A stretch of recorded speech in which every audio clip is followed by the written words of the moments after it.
Hi guys, my name is Karen Bates from awarrioreducation.com, and I wanted to talk today about the principle of dynamic tension and how it relates to grace. So I first read about this principle in the book The Power of Ted, The Empowerment Dynamic. And it's a really great book about how when we are in the victim cycle, we can instead get into the creator cycle, and how the victim is opposite of creator. And it gives some principles about how that is and why that is. And one of the principles they mention is this principle of dynamic tension. So in it, there's this guy who is mentoring another guy, and the guy has a lot of different issues, and he's kind of been in this victim mode. And one of the things he says is, I would really like to get out of this victim mode, but I want to make sure that I make goals that are, within my reality. And this mentor, he says, well, you have to understand the principle of dynamic tension. So he tells him to get a rubber band and to put his two fingers in it. And that one finger represents where he's at, his current reality, and the other represents his vision or his dream. And he says that there's this tension here, right? That makes us feel a little bit defeated maybe sometimes, or uncomfortable. And these are his words. I'm going to read them. All tension seeks to be resolved. It's not only a physical reality, it's also a psychological principle. Human beings seek to resolve such tension all the time. In the case of dynamic tension, you can resolve the tension in either direction. You can let go of your vision and snap back toward your current reality, or you can move from your current situation toward your vision. Creators resolve the tension by taking baby steps to move from their current reality towards their vision. When I decide I want to create, it's absolutely necessary to give myself permission to dream big, not to limit my vision to what I think or know to be possible. So in a previous video, I mentioned how when we limit ourselves to even our dreams, sometimes we are going to be derailed, because where we're at right now, we don't see the big picture, and we are limited by what we can see. And even our dreams will change as we grow and progress and see the bigger picture. But I like this principle for several reasons. And I'll tell you how I applied it to my life and explain how it went from there. But after I heard it, I pondered on it for a bit, and then I was cleaning the kitchen a little later, and I noticed a stack of cards that was sitting on our kitchen table, and it had been sitting there for a while, and it's some of the things that I wanted to work on memorizing as a family. So some cultural literacy terms and some scriptures and different things. And I had put them on the table to remind me to do it during dinner time. And they'd been sitting there for a while, and we hadn't been remembering to do them, or things hadn't just worked out where we weren't doing them. And I felt that guilty feeling that we get when we're not living up to what we thought we were going to do, or our goals or whatever.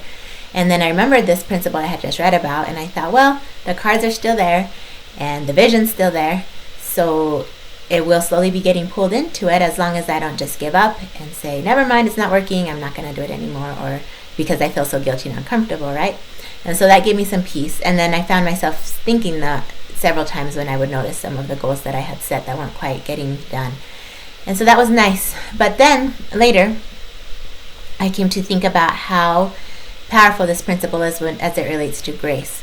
Because if we think about it, the way I thought about it was that grace is like this rubber band, right? And God is here, and sometimes he feels so far away, but his grace is always connecting us to him, and he's always pulling us to him with his love. He just wants us to turn to him and come to him.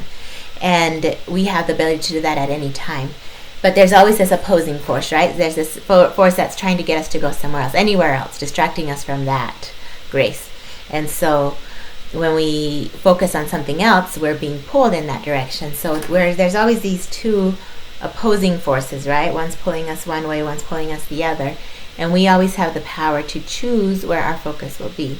If our focus is here, that's where we're getting pulled. But if it's towards God, then we're getting pulled towards him, and we're working with him. And that's a beautiful thing. Like, I can make a goal, for instance, to lose weight. And that can be my vision, and I can set a vision board and put healthy bodies on my vision board and try to make that be my goal. And then as I try to live it, a lot of times I'm going to get caught up in it, where I might neglect some things that are maybe more important. And I will get discouraged along the way too, because I'll notice, like, maybe I'm setting a goal to eat salads every day and juice or different things, and when I don't live up to those, then I feel really bad about myself and I feel discouraged. And when I do, I feel good about myself, but it's conditional. And I will eventually maybe give up. Maybe I'll get there because I'll keep it no matter what. And I guess that's this principle of dynamic tension. If I keep the vision there, it doesn't matter how often I fail, I'll eventually get there. But if I instead make a goal that reminds me of God, that reminds me of Him, helps me remember Him, then I can walk hand in hand with Him towards that goal. I won't be trying to do it on my own so much, right? And so, if, for instance, I could say, I want to be healthy because I appreciate this gift of my body that Heavenly Father has given me, and I want to show Him how much I appreciate it by treating it well. And so then I'll make a goal to eat a salad or juice or whatever.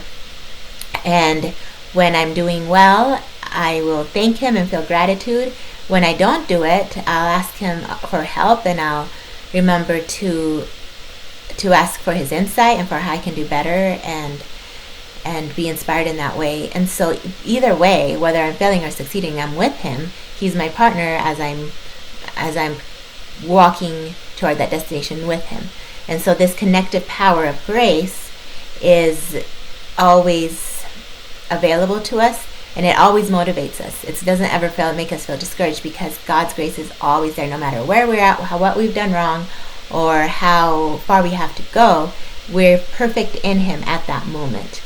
Whenever we decide to put our focus on Him, this grace comes in, and we are connected to Him, and we have His enabling power, and we can move forward towards our goals with Him. And that's what wholeness is. That's what it means to be perfect and whole in Him right now. We don't have to wait till some future date when we've achieved some goal. It can be at this very moment, whenever we choose it, whenever we choose to focus and turn towards Him. So I just think that's beautiful, and I hope it's helpful to you. If you want any more tips or ideas about how to let go of distractions and keep that focus in your life, then I encourage you to come to warrioreducation.com, and there's different resources there. And I appreciate you listening. Thanks for watching this little video. I hope it was helpful to you and your family. And I'll talk to you later. Bye.